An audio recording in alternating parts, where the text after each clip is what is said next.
Doctor Mohan Varghese, നോക്കൂ, കോൺഗ്രസും ലീഗും ചേരുന്ന വർഗീയ രാഷ്ട്രീയം, വികസനത്തിനോട് വിരോധം മാത്രം വെച്ച് പുലർത്തുന്ന കമ്മ്യൂണിസം, എന്നാൽ വികസിത കേരളം എന്ന ലക്ഷ്യം, വികസിത ഭാരതം എന്ന ലക്ഷ്യം കണ്ടവർ ചൂണ്ടിക്കാട്ടുന്നു.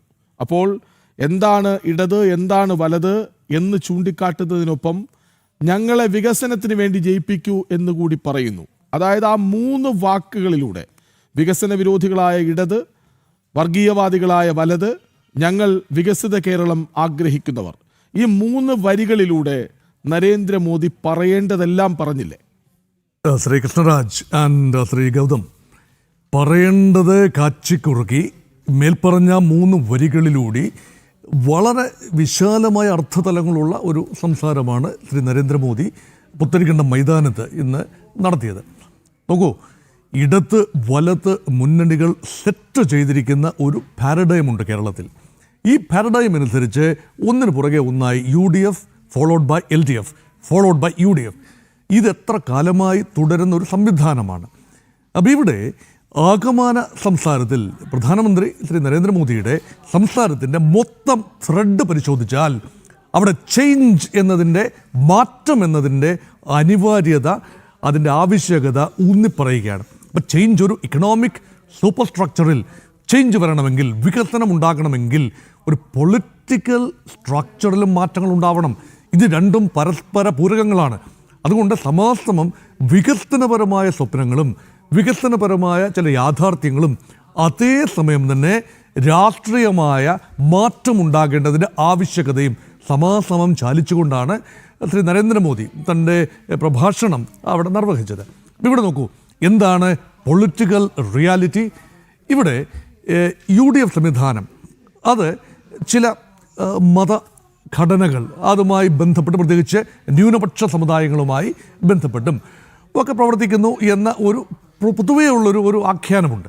അതിൻ്റെ ഭാഗമായി ശ്രീ നരേന്ദ്രമോദി പറഞ്ഞ ഒരു കൊട്ടേഷനാണ് MMC, മുസ്ലിം ലീഗ്, മാവോവാദി, കോൺഗ്രസ്. അപ്പോൾ ഈ ഒരു അവിശുദ്ധമായ ഒരു കൂട്ടുകെട്ടാണ്, ഒരു ചില മതഘടനകളെ പ്രോത്സാഹിപ്പിക്കുന്ന ചില രാഷ്ട്രീയ പ്രസ്ഥാനങ്ങളും, അപ്പോൾ ദേശവിരുദ്ധമായ വയലൻസിൽ അധിഷ്ഠിതമായ മാറ്റം കൊണ്ടുവരണമെന്ന് ആഗ്രഹിക്കുന്ന തീവ്ര റാഡിക്കൽ ഇടത് കമ്മ്യൂണിസ്റ്റ് പ്രസ്ഥാനങ്ങളും, അതോടൊപ്പം തന്നെ കോൺഗ്രസും ചേർന്ന് നിൽക്കുന്ന ഒരു സംവിധാനമായി UDFനെ അവതരിപ്പിക്കുന്ന പ്രധാനമന്ത്രി. മറുപക്ഷത്ത് ഒട്ടും ഭദ്രമല്ല കാര്യങ്ങൾ. ഇടതുപക്ഷ ജനാധിപത്യ മുന്നണി അഴിമതിയുടെ ആൾരൂപമായി മാറിയിരിക്കുന്നു. ശബരിമല കൊള്ളയെ എടുത്തു പറഞ്ഞുകൊണ്ട് വിശ്വാസ സംരക്ഷണത്തിൻ്റെ ആവശ്യകത ഊന്നിപ്പറയുന്നതിനോടൊപ്പം തന്നെ ഭഗവാന്റെ സ്വർണം മോഷണം നടത്തിയവരെ നിയമത്തിന് മുന്നിൽ കൊണ്ടുവരികയും കഠിനമായ ശിക്ഷ വാങ്ങിത്തരികയും ഒക്കെ ചെയ്യുന്ന ഒരു കാര്യം. അടുത്ത സ്റ്റേജിലേക്കൊന്ന് ആലോചിച്ച് നോക്കിയാൽ, ഇപ്പോൾ SITയുടെ അന്വേഷണം അത് EDയിൽ എത്തി നിൽക്കുന്നു. അതിനുശേഷം CBI രംഗത്ത് വരുമോ, കേന്ദ്ര ഏജൻസികൾ രംഗത്ത് വരുമോ? ഇത് ഒരു രാഷ്ട്രീയ ഇച്ഛാശക്തിയുടെ കൂടെ തീരുമാനമാണ്. ആ ഇച്ഛാശക്തി കേന്ദ്ര ഗവൺമെൻറ് ഉണ്ട്.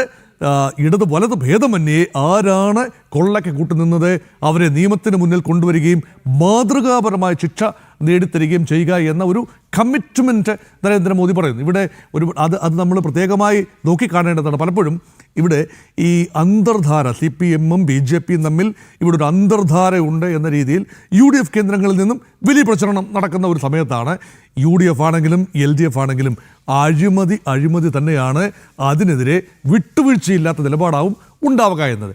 അതിന് ഭരണം വേണം. ആ റെറ്ററിക്ക് പോകുന്ന പോക്ക് നോക്കൂ, അതിന് ഭരണം ആവശ്യമാണ്. ഈ ഭരണം ഒരു ഹമ്പിൾ സിമ്പിൾ ബിഗിനിങ്ങിൽ നിന്നുകൊണ്ടാണ് ഭാരതീയ ജനതാ പാർട്ടി കേന്ദ്രത്തിൽ ആഴത്തിൽ വേരുകൾ പടർത്തിയത്. ഒരു നിമിഷം കൊണ്ടല്ല.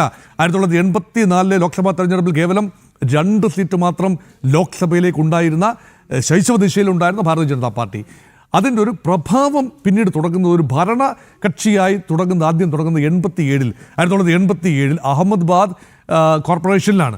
അവിടെ നിന്നുണ്ടായ ഒരു മാറ്റമാണ്.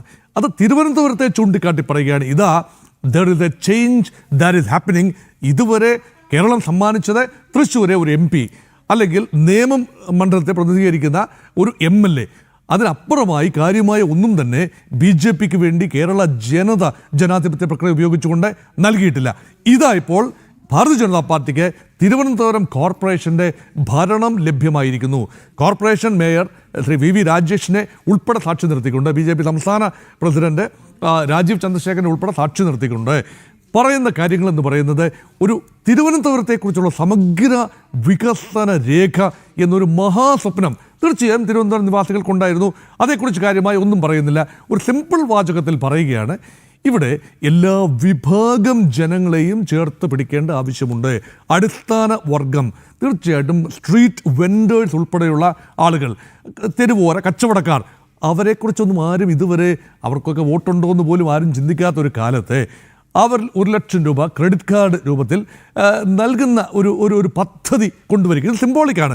അതുകൊണ്ട് എല്ലാ വിഭാഗത്തിനും റെപ്രസെൻ്റ് ചെയ്യുന്നു എന്നല്ല പറയുന്നത്, സിംബോളിക്കായ ചില കാര്യങ്ങൾ. അതോടൊപ്പം തന്നെ റെയിൽവേ കണക്ടിവിറ്റി, സൗത്ത് ഇന്ത്യയിലെ ഏതാണ്ട് പ്രധാന നഗരങ്ങളെ കണക്ട് ചെയ്യുന്ന രീതിയിലുള്ള അമൃത് ഭാരത് എക്സ്പ്രസ് ട്രെയിനിൻ്റെ കണക്ടിവിറ്റി, ഇതെല്ലാം വികസന പദ്ധതികൾ തന്നെയാണ്. പക്ഷേ കേരളം ആഗ്രഹിച്ച, തിരുവനന്തപുരം നഗരത്തിലെ സംവിധായകരും ജനങ്ങളും ആഗ്രഹിച്ച വൻപൻ പ്രഖ്യാപനം ഒരുപക്ഷെ വിഴിഞ്ഞത്തിൻ്റെ അടുത്ത സ്റ്റേജിനെ കുറിച്ചാകാം, അല്ല എങ്കിൽ ഒരു പുതിയ കപ്പൽ നിർമ്മാണശാലയുടെ സ്ഥാപനത്തെക്കുറിച്ചാകാം, അതുമല്ലെങ്കിൽ തിരുവനന്തപുരത്തെ കേരളത്തിൻ്റെ മറ്റ് നഗരങ്ങളുമായി കണക്ട് ചെയ്യുന്ന ഹൈസ്പീഡ് റെയിൽ കോറിഡോർ പദ്ധതിയെക്കുറിച്ചാകാം.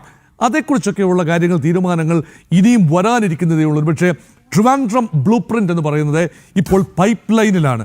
ഇപ്പോൾ ജയിച്ചു വന്ന സാമാജികർ എല്ലാം ചേർന്ന് അതത് വാർഡ് അടിസ്ഥാനത്തിൽ തയ്യാറാക്കുന്ന ആവശ്യങ്ങൾ, ആഗ്രഹങ്ങൾ അതെല്ലാം ക്രോഡീകരിച്ചുകൊണ്ട് ഒരു കൃത്യമായ ഒരു പ്രൊജക്ഷൻ ആവശ്യമുണ്ട്. അതിന് സമയമുണ്ട്. തിരുവനന്തപുരം കോർപ്പറേഷൻ മേയർ ചുമതല ഏറ്റെടുത്തതിന് ശേഷം 25 ദിവസങ്ങൾ കഴിയുന്നതേ ഉള്ളൂ. ഒരു വാഗ്ദാനം പാലിച്ചു.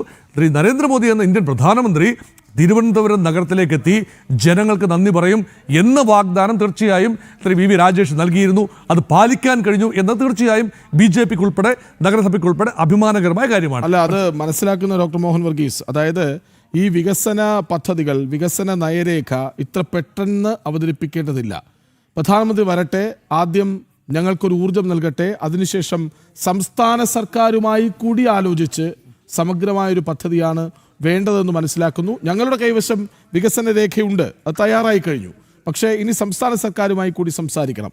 നോക്കൂ, ഇപ്പോൾ ഇന്നലെ വരെ ഉണ്ടായിരുന്ന BJPക്ക് ഇന്നലെ വരെ ഉണ്ടായിരുന്ന ഊർജ്ജമല്ല ഇന്ന്, NDAക്ക് ഇന്നലെ വരെ ഉണ്ടായിരുന്ന ഊർജ്ജമല്ല ഇന്ന്. ഇന്നലെ 2020 വന്ന് ചേർന്നിട്ട് പോലും ഉണ്ടായ ഊർജ്ജത്തിന്റെ എത്രയോ ഇരട്ടിയാണ് നരേന്ദ്രമോദി വന്നു പോകുമ്പോൾ ഉണ്ടാകുന്നത്.